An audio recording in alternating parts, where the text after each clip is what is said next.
planet, the most medicinal herb on the planet, Leanne.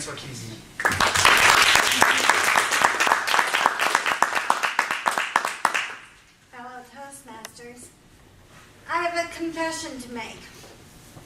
I love marijuana.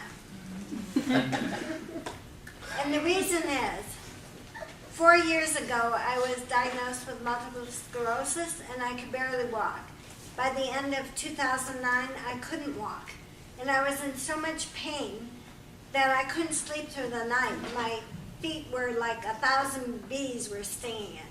And in the middle of the night, I used to crawl on my hands and knees into the other bathroom and take a bath, an Epsom salt bath, just so I could sleep.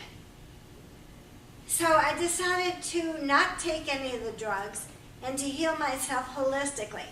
So I started drinking a lot of green drinks, a lot of wheatgrass, a lot of organic vegetables, and little by little I healed, and I was able to move from Miami to California. I was still in pain, but I was much better than I was before. I could walk, not steadily, but I could walk. And my daughter said, "Mom, you should really try marijuana because it's really good for pain." And I thought, oh my God, I spent my whole life telling my daughter not to smoke marijuana. And she's telling me to smoke marijuana. So she introduced me to her friend,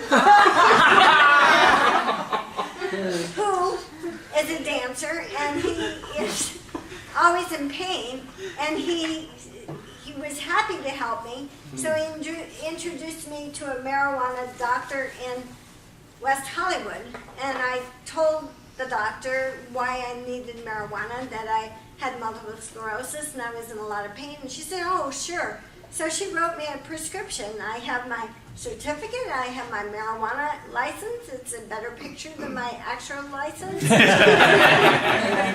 And then Rob said, "Well, we need to buy you some marijuana now." And I said, "Well, where do I do that?" He says, "Well, you know all those green crosses all over the place?" I'm like, "Sure." I thought that was California's version of the Red Cross. I thought that in California, if you were in trouble, you went to the place with the green cross and you got healed. Well, you did, but it was a different type of healing. So we went to the marijuana dispensary near me, and the person behind the counter was very intellectual and began to tell me about all the different marijuana strains and what they were good for. And I said, "Well, I need some for pain." So he said, "Well, you should try this sativa. It's really good and it's really great for pain." I'm like, "Okay." So I bought some sativa. And now it was time to find a place, because I don't like to smoke marijuana because I can't smoke. It makes me cough. And I didn't want to get lung cancer. So I said, "Well, how do I do this?" And Rob is my instructor. He said, "Let's go next door," where there coincidentally happened to be a store that sold all the equipment for marijuana. So we went, and he said, "You know what you need? You need a bong." And I'm like, "Really?" I'm like, "Well, I'm going to have a bong in my house." So I wanted to make sure it matched my decor. So I picked the perfect bong. It's turquoise and white and has different colors in it, and it goes really nice with my pillows. So we went back to my house, and he showed me how to do it. You grind up the marijuana, and you stick it in there and put boiling water, and then you suck it like this. You know, and at first I didn't know how to do it. I said, "This isn't really working." I kept coughing. He said, "No, you have to suck it in, you know." So I kept doing it. I kept saying, "This isn't working." But then about 15 minutes later, I was like, high as a kite. And I was really starving. So I said, "God, I'm really hungry, but I don't have anything in the refrigerator. But I'm too high, I can't drive." And Rob said, "Don't worry, I always drive stoned." So I said, "Okay, I trust you. Let's just go close." So we went to Cafe Cordial, and we had a wonderful dinner together. I have no idea what I ate. I have no idea what we talked about, but I knew it was the most delicious meal I've ever had, and also the funniest. Rob is such a funny guy.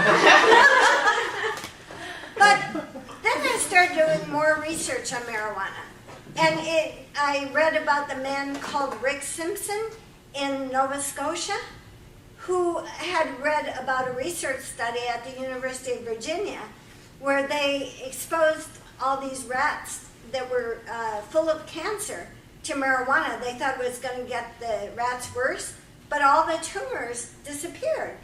And Rick had cancer all over his face, and he was taking all these drugs, wasn't doing anything.